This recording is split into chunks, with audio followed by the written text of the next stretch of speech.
Warren Buffett का कथन है, कोई आज छाया में बैठा है इसलिए क्योंकि बहुत समय पहले उसने एक पेड़ लगाया था।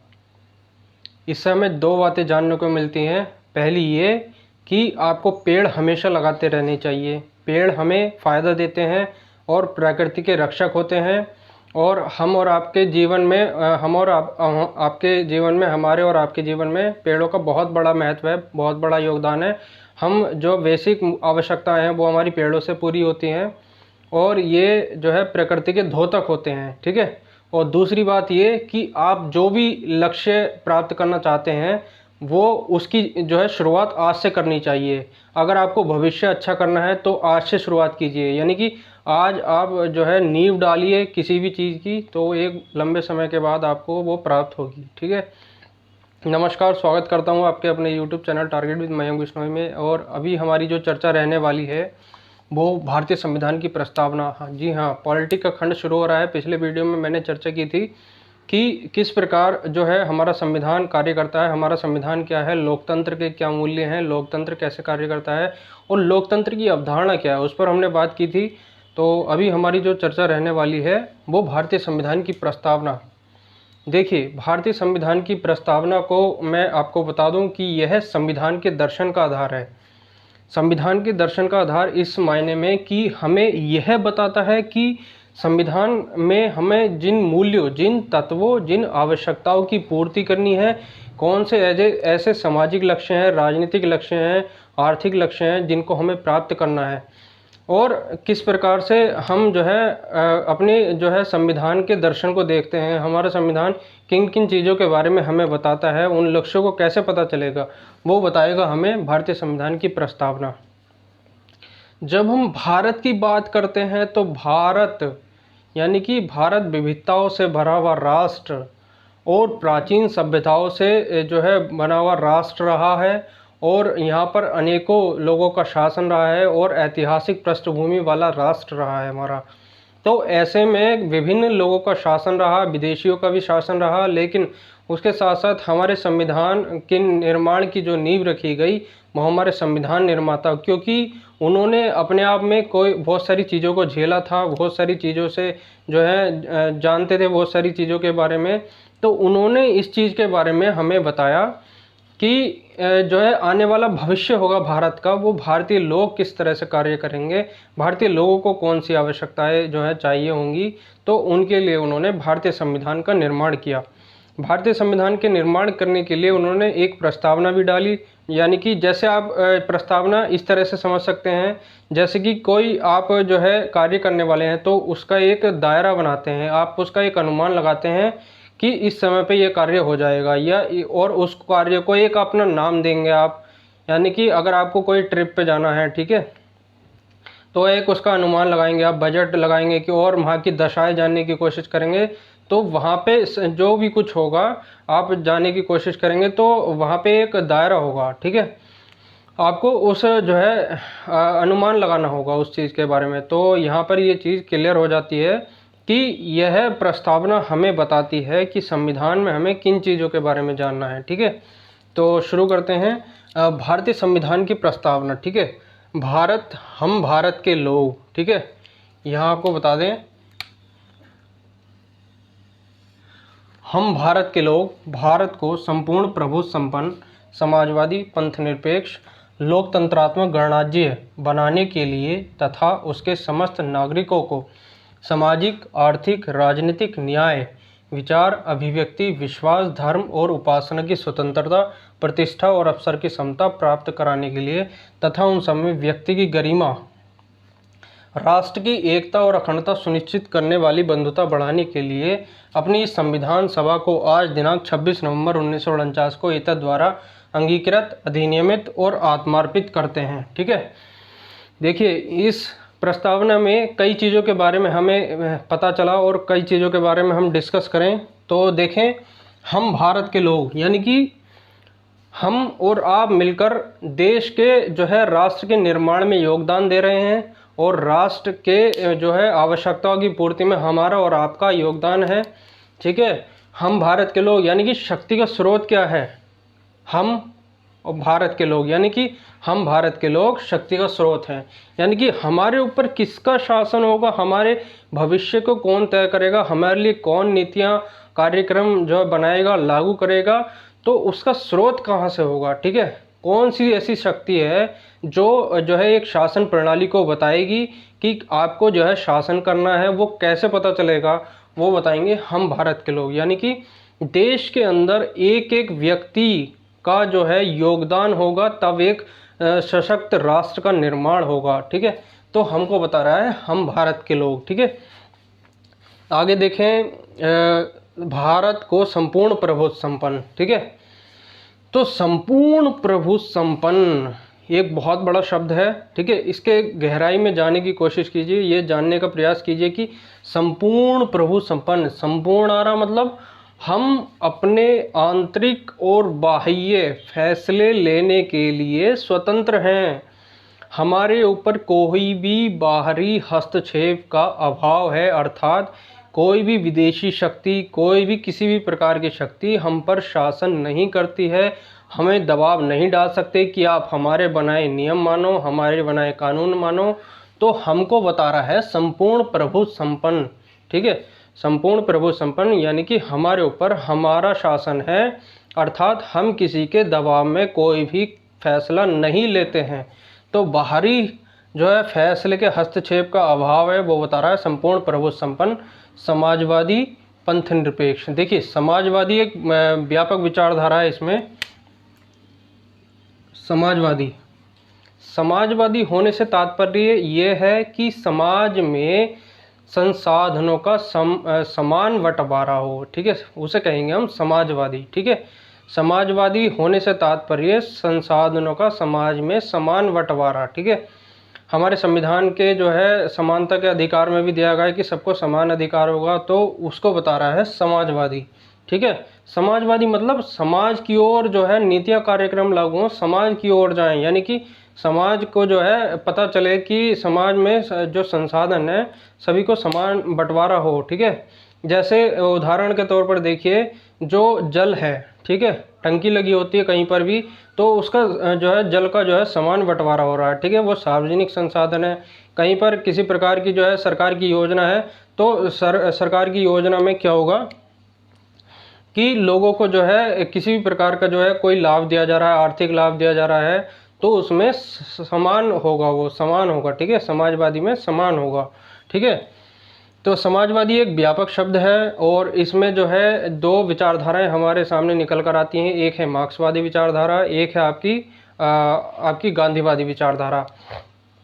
तो आपको बता दें कि हमारा जो संविधान है, वो हमारा संविधान हमको बताता है कि हमारा जो संविधान है वो गांधीवादी और मार्क्सवादी दोनों ही विचारधाराओं को फॉलो करता है, लेकिन ज़्यादा झुकाव किसकी तरफ है, गांधीवादी विचारधारा की तरफ। गांधी जी का मानना था कि जो राष्ट्र का निर्माण है, राष्ट्र का जो है कोई भी कार्य किया जा रहा है राजनीतिक रूप से, तो उसकी शुरुआत बिल्कुल जो है नीचे पायदान से होनी चाहिए, ठीक है। उनका मानना था कि पंचायतों से शुरुआत होनी चाहिए, ठीक है। और उनका यह भी मानना था कि हम एक ऐसे समाज का निर्माण करें, एक ऐसे राष्ट्र का निर्माण करें जिसमें गरीब से गरीब जो समाज के अंतिम छोर पर खड़ा व्यक्ति है, वो भी अपने आप को ये सोचे कि मेरा भी इस राष्ट्र के निर्माण में योगदान है, ठीक है। तो ऐसे में जो है समाजवादी विचारधारा बहुत महत्वपूर्ण हो जाती है। समाजवादी विचारधारा हमें बताती है कि हम गांधीवादी विचारधारा को ज़्यादा मानें, ठीक है। तो इसके बाद है पंथ निरपेक्ष, ठीक है। यह शब्द बहुत इंपॉर्टेंट है, यहाँ से कई बार क्वेश्चन बन जाता है। पंथ निरपेक्ष ये 42वां संविधान संशोधन के द्वारा लाया गया था, ठीक है, जो है 1976 में।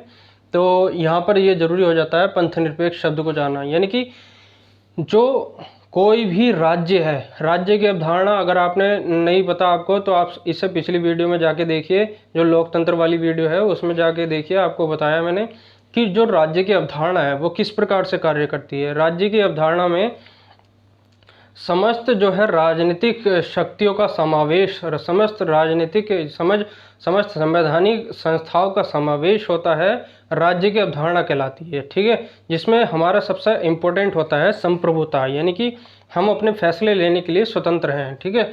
तो उसमें क्या होता है, पंथ निरपेक्ष हमें ये बताता है कि जो राज्य है वो धर्म से समान दूरी बनाकर चलेगा। ठीक है, धर्म से समान दूरी बनाकर चलेगा, अर्थात उसमें किसी भी प्रकार का हस्तक्षेप नहीं होगा, उसमें किसी भी प्रकार का हस्तक्षेप नहीं होगा। और दूसरा कि जो सकारात्मक हस्तक्षेप है, जैसे कोई प्रथा गलत है, जैसे कि एक सती प्रथा थी, तो उसके लिए जो है सरकार ने कानून बनाया, बाल विवाह के लिए कानून बनाया, तो वो कुरीति थी एक प्रकार की, तो उसको हटाने के लिए सकारात्मक रूप से हस्तक्षेप किया और उसका फ़ायदा आपको समाज में नज़र भी आता होगा।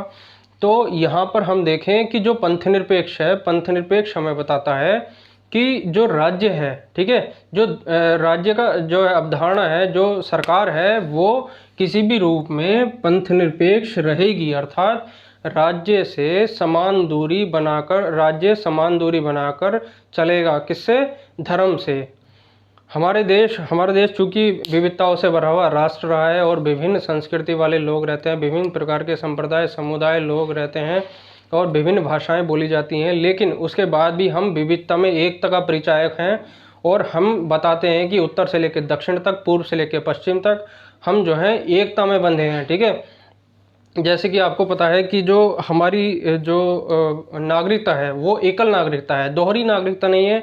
उसके जो है असर ये देखने को मिलता है, और अखिल भारतीय सेवाएं ये हमें बताती हैं कि हमारा देश एक है, यानी कि संपूर्ण राष्ट्र जो है एक में समावेश है। ठीक है, और हम और आपको एकजुटता में बांधे रखता है।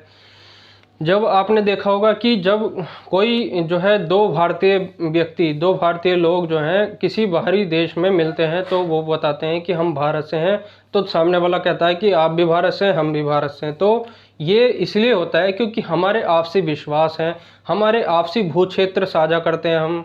ठीक है, हम एक आर्थिक संस्कृति को जो है उसके वाहक हैं, और सामाजिक रूप से हम जो है मिले जुले हैं। ठीक है, तो राजनीतिक, आर्थिक और सामाजिक उसमें एक हमारी आपसी विश्वास है, तो हमको ये बताता है।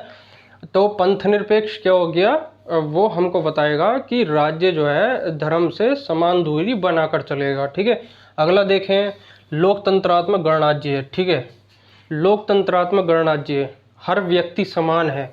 ठीक है, हर व्यक्ति को समान अधिकार दिया गया है।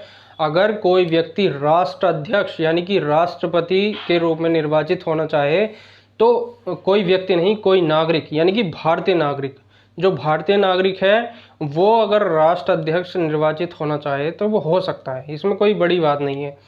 तो यहाँ बता रहा है हमको लोकतंत्रात्मक गणराज्य, यानी कि हम एक लोकतंत्र में रह रहे हैं, एक जो है प्रणाली को फॉलो करते हैं, एक सिस्टम को फॉलो करते हैं, तो वो हमको बता रहा है लोकतंत्रात्मक गणराज्य। ठीक है, लोकतंत्रात्मक गणराज्य बनाने के लिए तथा उसके समस्त नागरिकों को सामाजिक, आर्थिक, राजनीतिक न्याय की बात कर रहा है। ठीक है, तो यहाँ पर न्याय की बात हो रही है, सामाजिक, आर्थिक और राजनीतिक न्याय।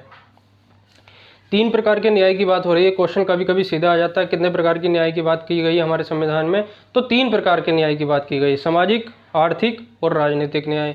ठीक है, तो सामाजिक क्या हुआ, देखिए, जो डॉक्टर बाबा साहब भीमराव अंबेडकर थे, संविधान निर्माता माने जाते हैं और हमारे संविधान के निर्माता रहे हैं, और हमारे संविधान का जनक कहा जाता है उनको। तो उनका ऐसा मानना था कि जो हमारा संविधान है उसमें जो है सामाजिक स्वतंत्रता को सबसे ऊपर रखा जाना है। देखिए, लोकतंत्र के जो है मूल्य होते हैं। ठीक है, एक होता है उसमें सामाजिक रूप से जो है स्वतंत्रता होती है, सामाजिक, आर्थिक और राजनीतिक स्वतंत्रता होती है। एक होती है बंधुत्व। ये क्या है, लोकतंत्र के मूल्य हैं। ठीक है, अगर आपने सामाजिक और आर्थिक और राजनीतिक, इनमें से आर्थिक और राजनीतिक न्याय दे दिया तो सामाजिक न्याय जो है नहीं, पीछे रह जाएगा। ठीक है, तो यहाँ पर तीनों का समावेश होना जरूरी है, सामाजिक, आर्थिक और राजनीतिक। सामाजिक क्या है, हम जो हैं जिस समाज में रह रहे हैं वो हमको बताएगा कि हम किसी प्रकार के जातिगत, सांप्रदायिक या किसी भी लैंगिक जो है भेदभाव का निषेध करें। ठीक है, किसी प्रकार का भेदभाव हमारे समाज में ना हो, तो वो हमको बता रहा है सामाजिक। ठीक है, इसके बाद है आर्थिक और राजनीतिक न्याय। ठीक है, आर्थिक, आप देखेंगे कि जो शिक्षा में और जो है नौकरियों में जो आरक्षण होता है, सेवाओं में आरक्षण होता है, तो वो इस आधार पर दिया जाता है। ठीक है, आर्थिक आधार पर। तो वो क्यों दिया जा रहा है? वो इसलिए दिया जा रहा है कि समाज के कुछ लोग जो हैं वंचित रह गए हैं, सामाजिक रूप से वंचित रह गए हैं, आर्थिक रूप से वंचित रह गए हैं, तो उनको न्याय जो है देना बहुत ज़रूरी है। और समाज की मुख्य धारा में लाने के लिए उन्हें विशेष आरक्षण का प्रावधान किया गया है, वो इसलिए ही किया गया है। इसके बाद है राजनीतिक न्याय। ठीक है, राजनीतिक न्याय में भी इस तरह की बात की गई है। राजनीतिक न्याय हमें बताती है कि जो है राजनीतिक रूप से जो है समाज के जो वंचित वर्ग हैं उनको भी न्याय मिलना चाहिए, उनको भी जो है आरक्षण का प्रावधान किया जाए। और आर्थिक और राजनीतिक, इनमें जो है किसी भी प्रकार का भेदभाव ना हो और आर्थिक जो संसाधन है उनका समान वितरण हो, राजनीतिक रूप से सबकी समान भागीदारी हो। ठीक है, कोई भी चुनाव लड़ने योग्य हो, कोई भी सरकारी सेवा में आने के लिए योग्य हो। ठीक है, तो यहाँ पर हो गया सामाजिक, आर्थिक, राजनीतिक न्याय। इसके बाद है विचार, अभिव्यक्ति, विश्वास, धर्म और उपासना की स्वतंत्रता। ठीक है, स्वतंत्रता की बात कर रहे हैं हम यहाँ पर, तो 5 प्रकार की स्वतंत्रता हो गई है: विचार, अभिव्यक्ति, विश्वास, धर्म और उपासना। ठीक है, विचार क्या है? हम अपने विचार करने हेतु स्वतंत्र हैं। ठीक है, हम किसी भी प्रकार का विचार कर रहे हैं, कोई व्यक्ति हमारे सामने है, कोई अपने विचार रख रहा है, हम किसी भी चीज़ के बारे में विचार कर रहे हैं। ठीक है, तो हम विचार करने हेतु स्वतंत्र हैं। उसके बाद है अभिव्यक्ति, एक्सप्रेशन। ठीक है, जो है हमारा एक फंडामेंटल राइट भी है आर्टिकल 19 में। ठीक है, एक्सप्रेशन, अभिव्यक्ति।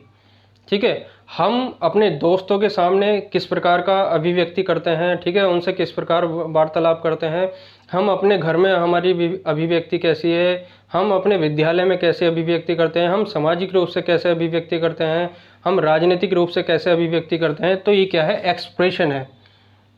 ठीक है, हम अभिव्यक्ति करने के लिए स्वतंत्र हैं। ठीक है, तो इसके बाद है विश्वास, हम किस पर विश्वास करें। ठीक है, हम किस पर विश्वास करें वो कौन बताएगा हमें? हम ये जान रहे हैं कि हम विश्वास करने हेतु स्वतंत्र हैं। ठीक है, हम किसी भी चीज़ पर विश्वास कर सकते हैं। विचार, अभिव्यक्ति, विश्वास, धर्म और उपासना। धर्म, हम कौन से धर्म का पालन करते हैं, कौन सी ऐसी हमारी आंतरिक जो है विश्वास करने की क्षमता है, कौन सी ऐसी जो है कौन सा ऐसा धर्म है, हम किस धर्म को माने या कोई भी धर्म हम ना माने, तो हमारी जो है स्वतंत्रता है धर्म को लेकर। ठीक है, हम किसी प्रकार की जो है आस्था को फॉलो करते हैं, किसी प्रकार की जो है धार्मिक रीति रिवाज का पालन करते हैं, धार्मिक जो है विश्वास कायम करते हैं, तो हमारी धर्म की स्वतंत्रता है। उपासना, ठीक है, हम किस जो है ईश्वर की उपासना करें, हम हमारे ऊपर पूरा मौलिक अधिकार है हमारा कि हम स्वतंत्र हैं उपासना करने के लिए। ठीक है, उपासना की स्वतंत्रता। प्रतिष्ठा और अवसर की समता, प्रतिष्ठा और अवसर की समता। ठीक है, प्रतिष्ठा और अवसर की समता। ठीक है, प्रतिष्ठा, प्रतिष्ठा, हम जो है कोई भी कार्य कर रहे हैं, हमारी एक अपनी प्रतिष्ठा है, सामाजिक रूप से हम प्रतिष्ठा लेने हेतु स्वतंत्र हैं। प्रतिष्ठा और अवसर की समता, यानी कि अवसर की समता, यानी कि जो है कोई भी राजनीतिक कार्य हो रहा है, कोई भी राजनीतिक रूप से कार्य किया जा रहा है, आर्थिक रूप से कार्य किया जा रहा है, तो हम जो है अवसर की समता, यानी कि सभी को जो है समान अवसर उपलब्ध हो। ठीक है, हमको बता रहा है कि समान अवसर उपलब्ध हो। इसके बाद है प्राप्त कराने के लिए तथा उन सब में व्यक्ति की गरिमा। आपको बता दें, बहुत इंपॉर्टेंट शब्द है व्यक्ति की गरिमा। देखिए, जो हमारे संविधान निर्माता थे उनको ये बात आवश्यक रूप से पता थी कि जो हर व्यक्ति है, कोई भी व्यक्ति है, देश का हर व्यक्ति, जो हर नागरिक जो है, उसकी अपनी एक जो है गरिमा है। ठीक है, व्यक्ति की गरिमा है। वो उनको ये लगता है कि हर व्यक्ति जो अपने आप में बहुत पवित्र है। ठीक है, उसका जो है अपनी गरिमा है, अपना सम्मान है उसका। तो वो बताते हैं कि व्यक्ति की गरिमा, राष्ट्र की एकता, राष्ट्र की एकता और अखंडता।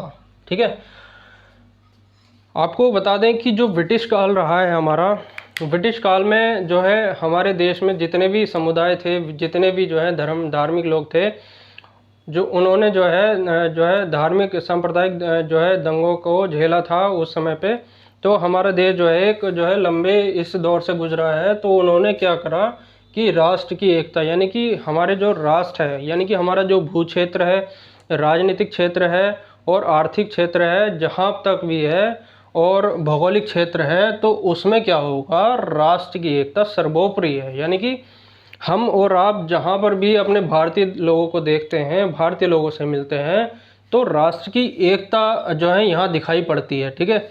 उसके बाद है अखंडता। अखंडता ऐसा शब्द जो हम और आपको बताता है कि हमारा देश अखंड है। ठीक है। ये शब्द भी जो है 42वें संविधान संशोधन के द्वारा लाया गया था। ठीक है। 3 शब्द लाए गए थे जो है 42वें संविधान संशोधन के द्वारा।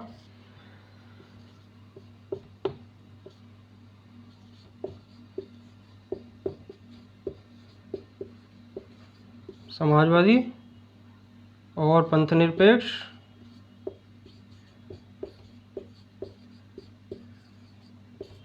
ठीक है, इसको ही धर्मनिरपेक्ष कहा जाता है। ठीक है। और इधर है आपका अखंडता। ठीक है। अखंडता यानी कि कोई भी चीज़ ऐसी जो है ना हो जिसमें खंडित होने का कोई भी जो है तत्व विद्यमान हो, इसलिए हमारे देश में अखंडता शब्द लाया गया। अखंड यानी कि अखंड है। ठीक है। अखंडता सुनिश्चित करने वाली बंधुता बढ़ाने के लिए, बहुत इंपॉर्टेंट शब्द है बंधुता, यानी कि भाईचारा। आमतौर पर आप जो है नेताओं के द्वारा, जो है जनप्रतिनिधियों के द्वारा सुनते होंगे कि वो बंधुता बढ़ाने की बात करते हैं, यानी कि भाईचारे की बात करते हैं। जो है आपने किसी राष्ट्र पर्व के दिवस पर देखा होगा कि बंधुता बढ़ाने की बात की जाती है। तो ये लोकतंत्र का बहुत इंपॉर्टेंट मूल्य है कि इसको बढ़ाने हेतु हर व्यक्ति प्रतिबद्ध हो, हर व्यक्ति जो है अपने कर्तव्य में इसको शामिल करे। अपने किसी भी प्रकार से समाज में रहने वाले किसी भी धर्म के जो लोगों से, किसी भी संप्रदाय के, किसी भी जो है समुदाय के लोगों से भाईचारा बढ़ाने का प्रयत्न करे, तो वो हमको बताता है बंधुता। ठीक है। बंधुता बढ़ाने के लिए अपनी संविधान सभा को आज दिनांक 26 नवंबर 1949 की बात हो रही है। तो यहाँ पर आपको बता दें कि 26 नवंबर 1949 को एतद द्वारा अंगीकृत, अधिनियमित और आत्मार्पित करते हैं। ठीक है। तो यहाँ पर क्या आया कि 26 नवंबर 1949 इस दिन क्या हुआ था, इस दिन जो है हमारे संविधान की प्रस्तावना जो है लागू हुई, हमारा संविधान लागू हुआ।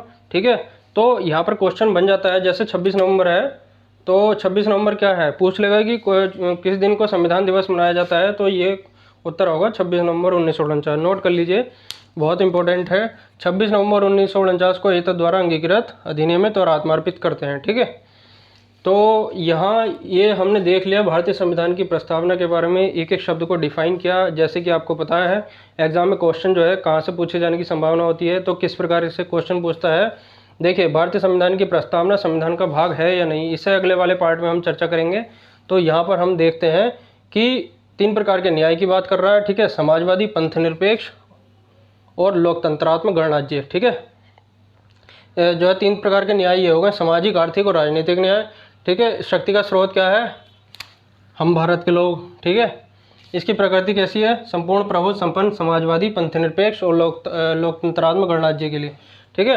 3 प्रकार के न्याय की बात हो रही है। ठीक है। सामाजिक, आर्थिक और राजनीतिक न्याय। और कितने प्रकार की स्वतंत्रता है, 5 प्रकार की स्वतंत्रता है, विचार, अभिव्यक्ति, विश्वास, धर्म और उपासना की स्वतंत्रता। प्रतिष्ठा और अवसर की समता। ठीक है। प्रतिष्ठा और अवसर की समता की बात हो रही है। ठीक है। प्रतिष्ठा और अवसर की समता प्राप्त कराने के लिए तथा उन सब में व्यक्ति की गरिमा, राष्ट्र की एकता और अखंडता सुनिश्चित करने वाली बंधुता बढ़ाने के लिए।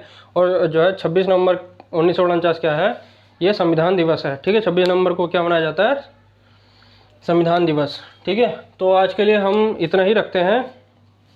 उम्मीद करता हूँ आपको चीज़ें समझ में आई होंगी। अगर आपको कोई भी क्वेश्चन है तो आप हमें कमेंट सेक्शन में जो है मैसेज कर सकते हैं, और इसके अलावा कोई भी जो है क्वेरी है तो आप हमें इंस्टाग्राम पे भी फॉलो कर सकते हैं।